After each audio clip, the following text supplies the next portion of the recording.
الحمدللہ الحمدللہ ہم اہل ایمان سے ایمان رکھتے ہیں کہ بے شک ہمارا ایمان ہے، بے شک اللہ تعالیٰ جو اللہ تعالیٰ کر سکتا ہے۔ اجزان میں اسلام اس طرح سے نبی علیہ السلام کے لئے پوری طرح سے کوئی کسی کی وفاداری اور یہ چاہے کہ اس کو سمجھ لے، یہ ہو نہیں سکتا، یہ ہو نہیں سکتا۔ کیوں؟ کیونکہ عشق احمد شراکت کا قائل نہیں ہے، یا زمانے کا بن یا محمد کا بن۔ وہ یہ سوچے کہ دنیا سے بھی محبت کرے، دنیا داروں سے محبت کرے اور نبی کی محبت بھی اسے کامل مل جائے، یہ ہو نہیں سکتا۔ اسی طریقے سے کوئی کسی ولی اللہ کو بھی اس وقت تک سمجھ نہیں سکتا جب تک کہ اس سے محبت نہیں گئے اور وہ اسلام نہ لائے، وہ ایمان نہ لائے، داخل اسلام تھے، نبی سی وفاداری نہیں کرتے تھے، اس لیے وہ ہر جو ہے تو علم میں جو حسد تھا وہ انہیں روکتا رہا۔ اللہ کو بھی انسان اس وقت تک سمجھ نہیں سکتا جب تک کہ اس سے محبت نہیں کرے گا، جب تک کہ اس سے عقیدت نہیں رہے گی، کرامتیں دیکھے گا، اس کے تقوی و طہارت کو دیکھے گا، اس کی پرہیزگاری کو دیکھے گا، مگر اس سے محبت جب تک نہیں ہے اس کو سمجھ نہیں پائے گا۔ وہ کرامت کا بھی انکار کر دے گا۔ کیوں انکار کر دے گا؟ اس لیے کہ اس کے دل میں اس سے محبت نہیں ہوگی، اس سے وفاداری کا جذبہ نہیں ہوگا۔ جب تک انسان کسی سے وفاداری کا جذبہ نہیں حاصل کر سکتا تب تک اس سے جو اس کو سمجھنے کے لائق نہیں ہو سکتا ہے۔ اس لیے کسی کو اگر سمجھنا ہے تو ضروری ہے کہ پہلے اس سے محبت کرو، ضروری ہے کہ پہلے اس سے محبت کرو۔ آج اگر امام احمد رضا فاضل بریلوی علیہ الرحمت و رضوان، امام احمد رضا خان، اگر ان کو سمجھنا ہے، ان کی ذات کو اگر سمجھنا ہے، ان کی تعلیمات کو اگر سمجھنا ہے، ان کے تصنیفات کو اگر سمجھنا ہے، ان کی کتابوں کو اگر سمجھنا ہے، ان کے ترجمے کو اگر سمجھنا ہے، ان کی تفسیر کو اگر سمجھنا ہے، اور ان کے جو ہے حکایات کو اگر سمجھنا ہے، ان کی کرامات کو اگر سمجھنا ہے، ان کی تعلیمات کو اگر سمجھنا ہے، تو سب سے پہلے ضروری ہے کہ پہلے ان سے محبت کی جائے، پہلے ان سے محبت کی جائے۔ جب تک امام احمد رضا فاضل بریلوی علیہ الرحمت و رضوان سے محبت نہ کر سکو گے، ان کی تعلیمات کو آپ سمجھ نہیں پاؤ گے، ان کے جو ہے احسانات کو آپ انکار کر دو گے۔ میری تمام لوگوں سے کہتا ہوں، آپ اپنے دل کے جو ہے تو کان سے اس کو سننے کی کوشش کریں اور اس پر خود غور کریں۔ آپ خود غور کریں کہ انسان ہرگز کسی سے جو ہے تو کسی کو سمجھ نہیں سکتا، اس کی عادت کو نہیں سمجھ سکتا، اس کی فطرت کو نہیں سمجھ سکتا، اس کے جو ہے تو اس کی باتوں کو نہیں سمجھ سکتا جب تک کہ اس سے محبت نہ کرے۔ تو ضروری ہے کہ امام احمد رضا علیہ رحمت رضوان کو اگر سمجھنا ہے تو پہلے ان سے محبت کی جائے، پہلے محبت کی جائے۔ اور امام احمد رضا کو سمجھنا بھی بہت ضروری ہے، اعلیٰ حضرت کو سمجھنا بھی بہت ضروری ہے، کیونکہ آج میں آپ کو بتا دوں، آج اگر واقعی لوگ بے راہروی کا شکار ہو رہے ہیں، اسلام میں رہنے کے باوجود بھی، مسلمان اپنے کہلوائے جانے کے باوجود بھی، اپنے آپ کو ایمان والا کہلوانے کے باوجود بھی آج لوگ بے راہروی کا شکار ہو رہے ہیں، آج لوگ راہ راست سے ہٹتے ہوئے نظر آ رہے ہیں، آج لوگ تو اس طریقے سے جو ہے تو دنیا میں بھٹکتے ہوئے نظر آ رہے ہیں۔ اس کی وجہ کیا ہے؟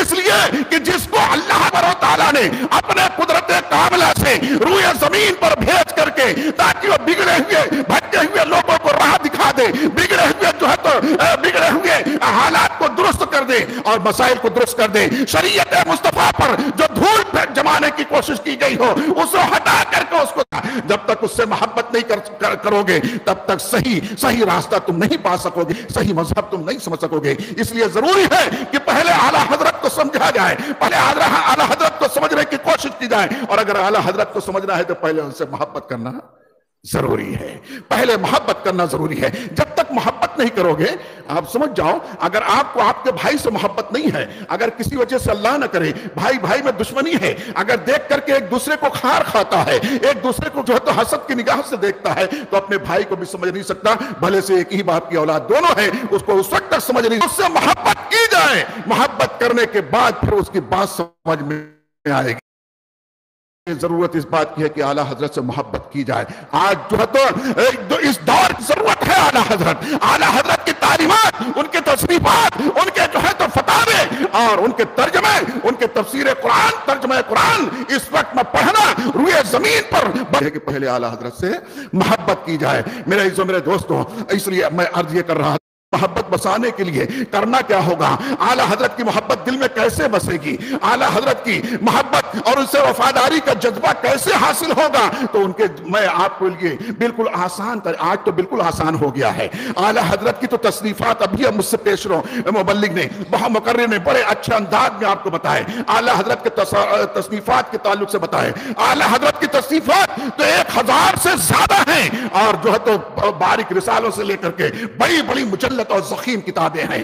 اور میرے دوستوں، میں کوئی اور تو نہیں، کیونکہ 1000 سے زائد کتابوں کو پڑھ لینا آج آسان نہیں ہے. وہ انہی لوگوں کا خاصہ تھا، جیسے کہ اعلیٰ حضرت عظیم البرکت علیہ رحمۃ رضوان نے ایک مرتبہ آپ نے جو ہے تو ہم عصر ایک بہت بڑے اس وقت کے مانے ہوئے محدث حضرت محدث سورتی علیہ رحمت رضوان کے پاس جہاں آپ کا آنا جانا تھا، ان کے گھر پہ آپ جو ہے تو پہنچے، اور وہاں جانے کے بعد دیکھا کہ ان کے لائبریری میں، ان کے الماری میں کچھ کتابیں رکھی ہوئی ہیں. اس میں ایک کتاب رکھی ہوئی ہے جو اٹھا کر کے آپ اس کو دیکھتے ہیں، اور دیکھتے ہیں کہ 600 صفحے کی کتاب ہے. آپ تھوڑا سا اس کو پڑھنے کی کوشش کرتے ہیں، کیونکہ پہلے کتابوں میں عام طور سے انڈیکس نہیں ہوا کرتا تھا، فہرست نہیں لکھی رہتی تھی کہ کس صفحے پر کیا جو ہے تو کون سا باب کس صفحے پر ہے اور کس صفحے پر کون سا مضمون ہے. تو اس کتاب میں نہیں بہر وہ 600 صفحے کی کتاب تھی. حضرت اعلیٰ حضرت عظیم البرکت علیہ رحمت رضوان نے حضرت محدث سورتی علیہ رحمت رضوان سے عرض کیا کہ حضور والا اگر اجازت ہو تو یہ آپ کی کتاب میں گھر لے کر کے جاؤں گا، میں بریلی شریف لے کر کے جاؤں، اور اس کو جو ہے پڑھ کر کے پھر کوئی آنے لگے گا تو واپس کر دوں گا، یا میرا آنا ہوگا تو واپس میں لا کر کے میں آپ کی کتاب اپنے گھر لے کر کے جاؤں، مجھے بہت پسند آ رہی ہے آپ کی کتاب. انہوں نے کہا کہ ٹھیک ہے، کوئی بات نہیں ہے، آپ لے کر کے جائیے، اور جو ہے تو جب کوئی آنے لگے گا تو بھیج دینا، ورنہ میں کبھی آؤں گا تو میں لے لوں گا. اس طریقے سے کہہ کر کے انہوں نے اجازت دے دی، اور وہ جو ہے تو انہوں نے اعلیٰ حضرت علیہ رحمت رضوان نے آپ وہ کتاب لے کر کے وہاں سے جو تو رخصتی کے لیے جب روانہ ہوئے، ابھی آپ پیلی بھیت پہنچے تھے. اللہ اکبر، پیلی بھیت میں بھی ہمارے جیت علماء آج بھی موجود ہیں، اور ہمارے اکابرین کا گڑھ ہے وہ پیلی بھیت. بہرکیف میں ان کی بھی جو ہے تو تعریف کرنے سے باز نہ ہوں گا. اب حالات کچھ بھی ہیں، کوئی ہر جگہ ایک خاندان میں ہر فرد، ایک خاندان کا ہر ممبر ایک جیسا نہیں ہوتا. اسی طریقے سے بڑی بڑی خانقاہوں میں اور بڑے بڑے ہمارے علمی اور علماء کے شہر میں بھی ایسی باتیں پائی گئیں. بہرکیف پیلی بھیت شریف وہاں پہنچے، اعلیٰ حضرت علیہ رحمت رضوان وہاں پہنچنے کے بعد کسی وجہ سے آپ جو ہے تو سفر میں رکاوٹ آ گئی، اور ہوا یہ کہ آج رات یہی رکنا پڑے گا. اعلیٰ حضرت علیہ رحمت رضوان پیلی بھیت میں وہاں پر رکے، اور جو ہے تو رکنے کے بعد جانتے ہو، رکنے کے بعد اس کتاب کو دیکھا، رات میں اتنی محنت کرتے تھے. بعض کتابوں میں اور روایتوں میں بعض علماء نے تو فرمایا کہ آپ 24 گھنٹے میں صرف 2 گھنٹے لیتے تھے اور سوتے تھے، باقی ہر وقت دین کی خاطر جو ہے تو مشقت جو ہے تو کبھی تحریر کر رہے ہیں، کبھی تقریر کر رہے ہیں، کبھی جو ہے تو مطالعہ کر رہے ہیں، کبھی فتاوے دے رہے ہیں. بہرکیف تو اس رات میں پیلی بھیت شریف میں آپ نے وہ حضرت محدث سورتی رحمت اللہ تعالیٰ علیہ کی کتاب کو نکالا جو 600 صفحے پر مشتمل تھی. اس کتاب کو نکال کر کے آپ نے پڑھنا شروع کیا. اللہ اکبر. اور ایسے ہمارے اور آپ کو پلٹ کر کے کچھ خاص چیزوں کو دیکھ لیتے ہیں، اور جو جیسے کوئی بہت بڑا عالم ربانی اور کسی چھوٹے سے جو ہے تو طالب علم کے کسی جو تو مضمون کو نظر ثانی کر رہا ہے، اس طریقے سے یہ دیکھنا ہو گیا.